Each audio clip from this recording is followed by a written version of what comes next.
Dormir profundamente nutre la vida. Tener un sueño de calidad influye en la vida, la calidad de vida y la morbimortalidad de muchas personas. Soy el doctor Julio Ancochea Bermúdez, jefe del Servicio de Neumología del Hospital de la Princesa de Madrid y director de la Cátedra Universidad Autónoma de Madrid, GSK Respira Vida, medicina respiratoria centrada en el paciente de la investigación a la vida diaria. Vamos a hablar hoy de los trastornos respiratorios del sueño. Próximamente celebraremos el Día Mundial del Sueño. El eslogan de este año es precisamente este que les acabo de comentar: dormir profundamente nutre la vida. El objetivo de este Día Mundial del Sueño es disminuir la carga que suponen los problemas asociados al sueño en la sociedad a través de una mejor prevención y manejo de estos trastornos del sueño. Y dentro de estos trastornos del sueño, el más relevante es el síndrome de apnea-hipopnea del sueño. La Sociedad Española de Neumología y Cirugía Torácica, la SEPAR, avanza que en 2026 la apnea del sueño será la enfermedad respiratoria más importante. Este dato se deriva del Libro Blanco de la Neumología Española, publicado hace apenas unos meses. Y para hablar del síndrome de apnea-hipopnea del sueño, tenemos hoy la suerte de contar entre nosotros con el doctor Enrique Zamora García, un auténtico experto en la patología respiratoria asociada al sueño, que además es el responsable de la unidad de sueño del Servicio de Neumología del Hospital de la Princesa, y también el doctor Javier Palicio, presidente de FENAER, Federación Nacional de Asociaciones de Enfermos Respiratorios, y además, Javier, paciente diagnosticado ya hace años de síndrome de apnea-hipopnea del sueño, que lleva años también en tratamiento. Una primera cuestión que yo le plantearía al doctor Zamora es acerca del infradiagnóstico de la enfermedad. Es una enfermedad muy prevalente, pero sigue siendo de forma importante infradiagnosticada. ¿Qué opinas? Sí, la apnea del sueño sigue siendo una patología que está infradiagnosticada. Hemos avanzado mucho, bien es verdad, en el diagnóstico. Hay más pacientes diagnosticados, pero todavía queda un número importante de pacientes por diagnosticar. Se estima que hay tratados en torno al 30% de los pacientes que requerirían tratamiento. Y debemos fijarnos en este tramo de pacientes que tenemos que diagnosticar, porque las consecuencias de la apnea del sueño son graves. ¿Cómo es el paciente tipo? Bueno, el paciente tipo es un paciente hombre, es más prevalente la enfermedad en hombres, sobre todo hasta la edad menopáusica, cuando las mujeres dejan de tener la época fértil, ahí la prevalencia se iguala. Hablaríamos, por tanto, varón mayor de 40 años y con sobrepeso u obesidad. La obesidad, sobrepeso, es uno de los factores principales de riesgo para tener apnea del sueño. ¿Cuál es la causa de la apnea del sueño? ¿Por qué se produce? Es una interrupción de la respiración de más de 10 segundos que ocurre durante el sueño. La causa es porque por una serie de problemas anatómicos, funcionales y demás, se produce un cierre del paso del aire en la faringe, en lo que vulgarmente conocemos como garganta, por decirlo así, en un trozo muy pequeño, pero muy importante, de la vía aérea.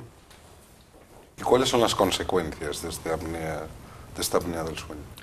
Bueno, las consecuencias, primero es un mal dormir, por el cual muchos pacientes van a tener somnolencia durante el día. Pero no es obligatorio que tengan somnolencia. Pero lo que sí que van a tener los pacientes que tienen apnea del sueño, en número importante, hablamos de más de 30 episodios de apnea por hora de sueño, van a ser una serie de consecuencias cardiovasculares, mayor prevalencia de hipertensión arterial, peor control de esta hipertensión arterial si no la tratamos, mayor índice de accidentes cerebrovasculares o de infartos de miocardio o de enfermedades cardiovasculares en general. Por tanto, es importante prevenir la apnea del sueño. ¿Cuáles son las medidas preventivas? ¿Y disponemos en la actualidad de algún tratamiento realmente eficaz frente a la apnea del sueño?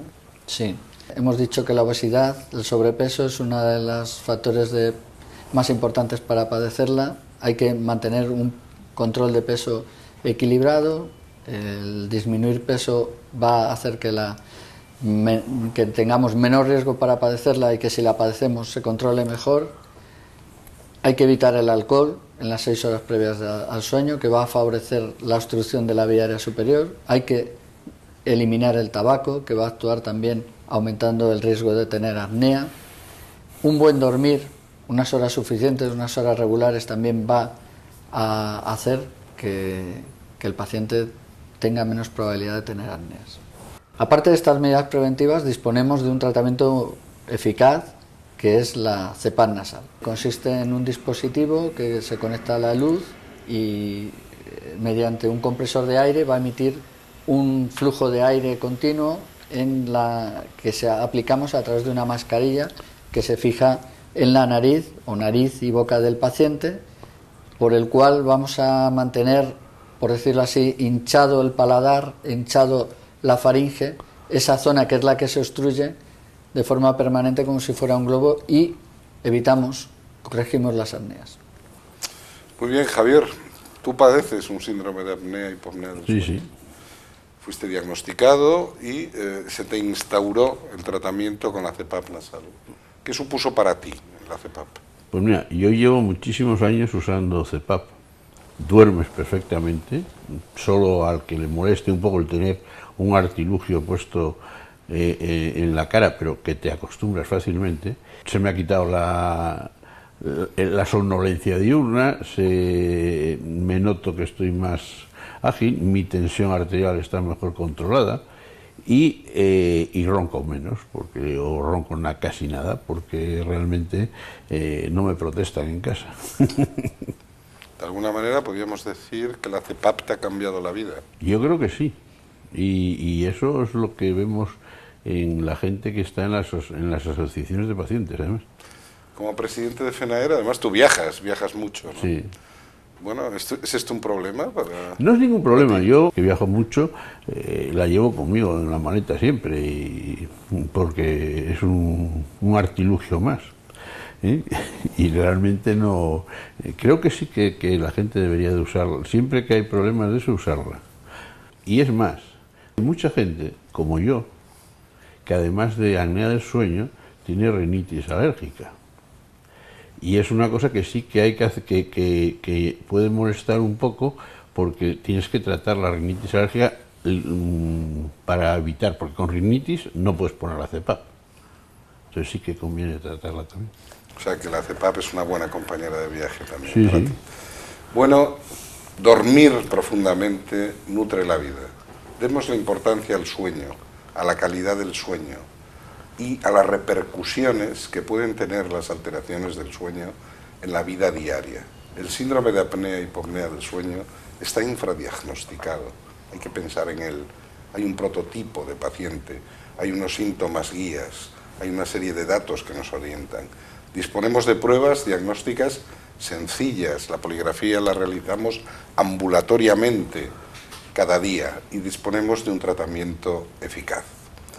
Dormir profundamente nutre la vida y nos permitirá respirar vida.